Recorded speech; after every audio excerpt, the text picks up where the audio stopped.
என்ன உரைக்கிறார்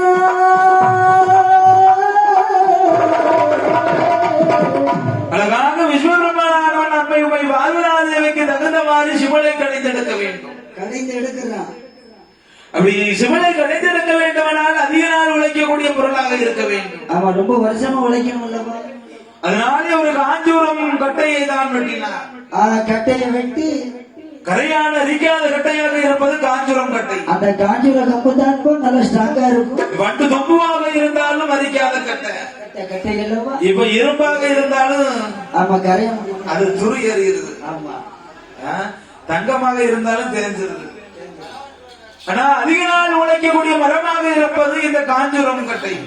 காஞ்சூரம் கட்டை இந்த காஞ்சூரம் கட்டையை ஒரு கட்டை சிவனானது செய்து வைத்தால் ஆமையா அது அதிக நாள் உழைத்து இருக்கும் அல்லவா? சரி, இதை அறிந்தால் நம்மை உமை பார்வதாதேவிக்கு இந்த சிவனிலே தான் ஒரு கட்டை சிவனானது செய்து கொடுக்க வேண்டும். சிறிய கட்டை செய்து வேண்டும் அல்லவா?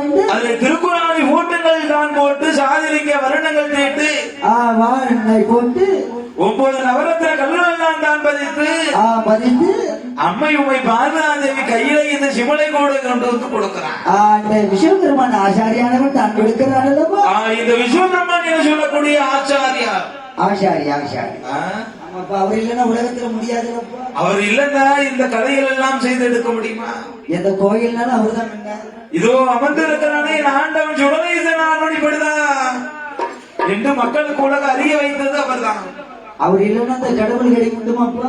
அது ஓடுவே இந்த விஸ்வபிரம்ம ஆச்சாரியா அவர்கள் ஆச்சாரி அழகாகவே ஒரு சிவனை தான் செய்து இந்த பார்வதாதேவி கையிலே கொடுக்க அம்மை உமையான பார்வதியிடம் அதற்கு தான் கொடுத்து இந்த அன்னையான பார்வதாதேவியானவள் சிவனை வாங்கி பார்க்கிறான். அவள் சிவனைகள் வாங்கி பார்வதியா